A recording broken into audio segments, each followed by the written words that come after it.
Hi guys, it's Drew here from Lone Fox Home, and I am so excited for today's video. I'm pulling out another IKEA hacks for you guys. I'm a huge fan of IKEA. You're probably a large fan of IKEA since you're watching this, and let's just take IKEA pieces and make them even better than they already are. And in today's video, I have 4 projects, and they are legitly so good, especially 2 of them. Like, 2 of them are full-on furniture pieces that are made so inexpensively, and I think you guys are really going to enjoy this video. But if you are not already, make sure to subscribe to my channel for your daily dose of DIY. I post brand new videos every single week on DIY and home decor, and you can also follow me on Instagram at Lone Fox Home. But I do want to also mention that this video is in partnership with Squarespace, which I am so excited. I absolutely love Squarespace, but I'll get to more about that at the end of the video. And guys, I have the most special announcement in the whole entire world that I had to get really close to tell you guys because it's so good. We were nominated for a Shorty Award. On this channel, Lone Fox Home was nominated for a Shorty Award, and some of you guys are probably like, what is a Shorty Award? A Shorty Award is essentially like the Emmys, like the Grammys, but for social media influencers. So it's basically an award for people on YouTube, Instagram, Twitter, Twitch, all those different social media platforms, and they pick like the top of the top for the year, I guess you could say, and there's 12 people per section. I'm in the house and home category for Lone Fox Home, and you guys, this channel is nominated for an award. So if you would like to vote, please do so. I'm gonna leave the link in the description box below where you can vote for Lone Fox Home, and you can actually vote once per day if you'd like to, and you actually get an additional vote if you do share your vote across social media. So make sure to share once you voted on Twitter or share wherever it allows you to share it, and you'll get additional votes. So I cannot believe this. I think we should definitely try to win this because it would be so fun and fresh. But yeah, after all of that information, I think it is time to get into the actual IKEA hacks. I had to start this video off with a bang, so we are starting off with the Stockholm 2017 round tray, a round mirror, some faux leather fabric, wood blocks, scissors, and E6000 adhesive. So what I'm gonna start off by doing for this project is undoing the mirror and then taking a couple photos in it because that lighting was pretty good. And then I'm going to flip the mirror over, and I'm actually going to be using these little square cubes, which they're just 1x1 square cubes. I'm going to use them kind of as a spacer because I wanted my mirror to be a little bit lifted. So I'm applying E6000, and if you guys are unaware of E6000, it is a very, very strong, like industrial grade adhesive, so it's gonna work great for this project. So I'm using E6000 and putting a ton of these little square spacers on the back of the mirror, just to fill in the space. And then I'm adding a little bit of glue on the opposite side of the already glued on section because I'm essentially going to be flipping this mirror over and gluing it down into the bottom of this wooden tray. And I think this was a perfect DIY to use with this wooden tray because I see so many mirrors created like this, but they're so expensive. So I really wanted to create one on my own, and I think this maybe cost a little under $45 to create, so pretty good price. And I took my faux leather fabric, which I got at Joann's, and I cut it into 3-inch strips, and I cut 2 3-inch strips because I'm actually going to be gluing them together to create 1.5-inch strips. So I'm cutting out these 3-inch strips. I use my ruler to measure and map them out, and you're just going to cut as many as you need to really wrap around the mirror and give you that excess amount of fabric. And I'm using hot glue for this process. I originally was going to use E6000, but all I'm doing is really adhering these together, so there's no need for it to be super strong bond. So I used hot glue just to glue my raw sides of the pleather fabric together. That way we just have leather on the outside, and then the actual part that you kind of can see the white, like the little seam there, that's going to go on the back of the mirror, and then the actual folded over leather portion is going to be on the front of the mirror. So it's going to look really pretty when it's all done. I'm gluing together 2 of the strips so that I have an extra long strip, and I let this just cure overnight. So I left a book on it overnight, and then in the morning time, I brought out that extra long strip and I actually glued it to the outside of the mirror. And you're only going to be gluing it to like maybe 60% of the mirror because there's going to be a hanging element, which you'll see in just a second here, that's going to really finish off the mirror. So I glued it to the bottom, making sure that that layered sort of area that we created prior is at the bottom of the mirror so it's not very noticeable. And then use E6000 all the way up the sides, and my E6000 actually broke doing this, which was so rude. Not allowed at all. You'll actually see it pop in like right here. Yeah, the back side of it just popped open, and I used my finger then to just spread it all around, really get that good cemented layer on there. And I used clothespins until that was fully cured. And then for the top portion, you're just going to pull the strands up, make sure you have a good amount of overlap. That way you can glue the pieces together, sort of like how we did at the bottom there. And again, set a book on top, let it cure. And once it's all completely dry, you could hang your mirror up and it looks like this.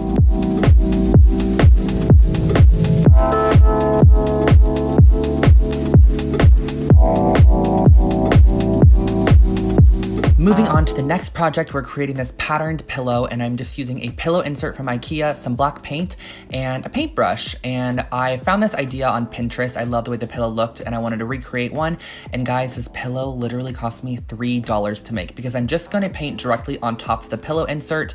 I actually really love the fabric texture of the pillow insert, so I'm using a small little, probably 1/4 inch flat painting brush, and that just makes it so nice to create very squared off edges without having to do too much work. It kind of does it for you. And I'm going in and first creating a closed eye, I guess you could say, with some eyelashes on it.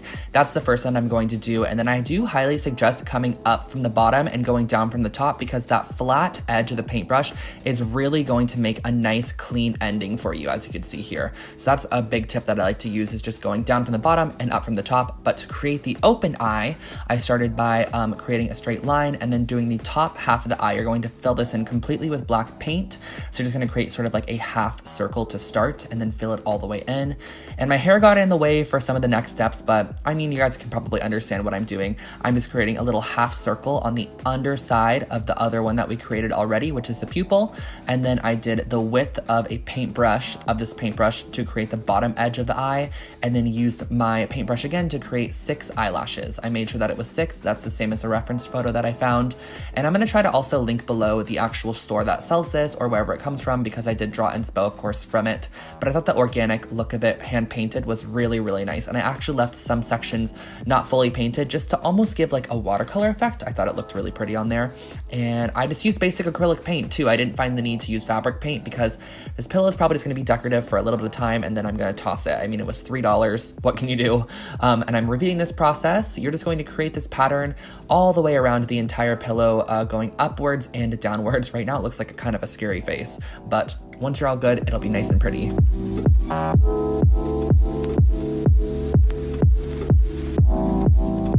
Moving upwards and creating that eyelash right up above the eye that we just created, and then moving down to the bottom. And then another big tip that I want to let you guys know about is to make sure to make some of the pattern go off the edge of the pillow. So really repeat the pattern across the entire front side. That's what's going to make it look very finished and kind of squared off, and that finishes your pillow.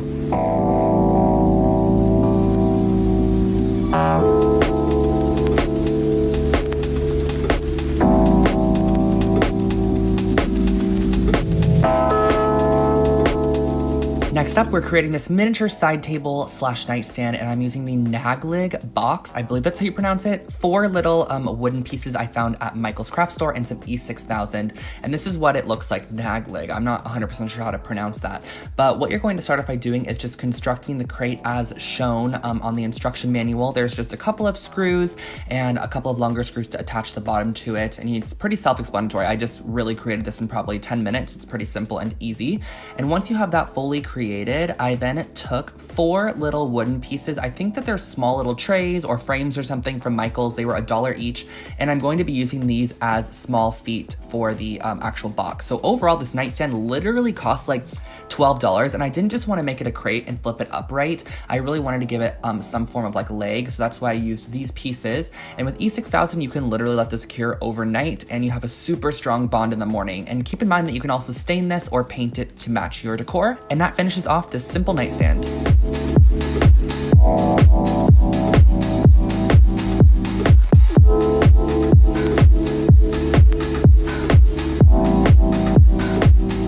For this last project, we can create the perfect housewarming gift or gift for yourself. I'm using the Putta felt baskets and then also a pair of scissors. So this is just a clippable felt basket that you kind of just like snap together, but I'm actually going to use the fabric from the basket and turn it into little coasters. So what I'm using to start with is a ramekin, and I'm just creating a circle shape, but any circle that you have to create the shape you would like is great, something to trace around. And I'm using scissors to go and cut around the entire circle shape. And I also did include some of those stitching areas because I thought the stitching was actually a nice pretty element. And a tip that I use for cutting out circles is to hold your scissors at the same level, but only move the fabric that you're cutting. So see how my scissors are stuck there the whole time and my fabric's only the one that's moving? That's a great way to cut circles, very nice and clean. And I used a tiny bit of E6000 on the edge of my finger to cement down those little stitching lines so they couldn't pop up or pull out. And that finishes off your coaster set.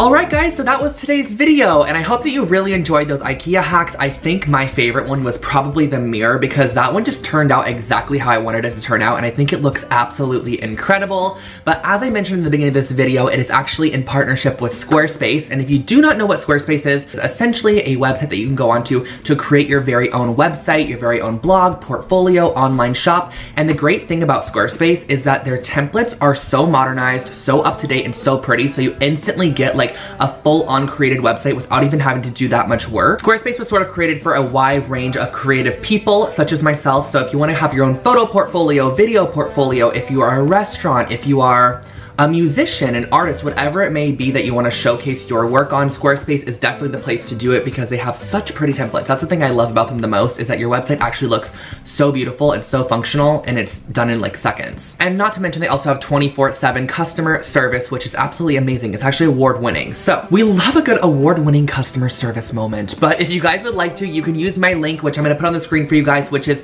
squarespace.com/lonefox, and you can get 10% off your first purchase plus a free trial. So I'm gonna also link that in the description box below in case you are curious and want to check it out. But that is pretty much all for this video. I hope you did enjoy the IKEA hacks that I shared in this video. And yeah, I'm gonna make sure to link all the products too if I can find them on IKEA in the description box for you guys. Don't forget to subscribe for new videos every single week and your daily dose of DIY, and I will catch you guys in the next one. Bye guys.